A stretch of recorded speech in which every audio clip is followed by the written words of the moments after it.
टंडे आदम में ऑल हिंदू कच्छी इतिहास ज़िले सांगड़ पारां मासूम न्याणी प्रिया कुमारी जी बाज़ियाबी ऐं 1.5 महीनो अॻु टंडो अलहयार रोड ते नामालूम फोरन तां क़त्ल थी वियल नौजवान कियान कच्छी जी कातिलनि जी गिरफ़्तारी लाइ doctor Amritshri doctor Debu Kachhi doctor Amarlal Kachhi जी अॻवानी में मोहम्मदी चौक खां एम ए जनाह रोड ताईं एहतजाजी रैली कढी मुज़ाहिरो कयो वियो। उन मौक़े ते मुज़ाहिरे में शरीक ऑल हिंदू कच्छी इतिहास जे उहिदेदारनि कारकुननि ऐं शहरनि वॾे अंग में शिरकत कई ऐं सख़्त नारेबाज़ी कई।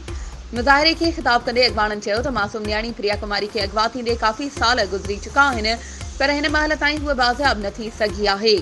प्रिया कुमारी जी अमड़ जी हालत इंतिहाई ख़राब आहे। प्रिया कुमारी खे जल्द खां जल्द बाज़ियाब कराए हुन जी अमड़ जी झोली खे ख़ाली थियण खां बचायो वञे। हुननि इहो बि चयो त 1.5 महीनो अॻु टंडो अलहयार ज़िले जी हद में नामालूम फोरन तां नौजवान कियान कच्छी क़त्ल थी वियो हो, जंहिंजा कातिल पिण हिन महिल ताईं गिरफ़्तार न थी सघिया आहिनि। टंडो अलहयार ज़िले जे एसएसपी डीआईजी मीरपुर ख़ास आईजी सिंध ऐं ॿियनि क़ानून लागू कंदड़ इदारनि खां मुतालबो कयो आहे त फौरी तौर ते ज्ञान कच्छी जा कातिल गिरफ़्तार करे उन्हनि खे सख़्त खां सख़्त सज़ा ॾियारी वञे। ॿी सूरत में वधीक एहतजाज कयो वेंदो।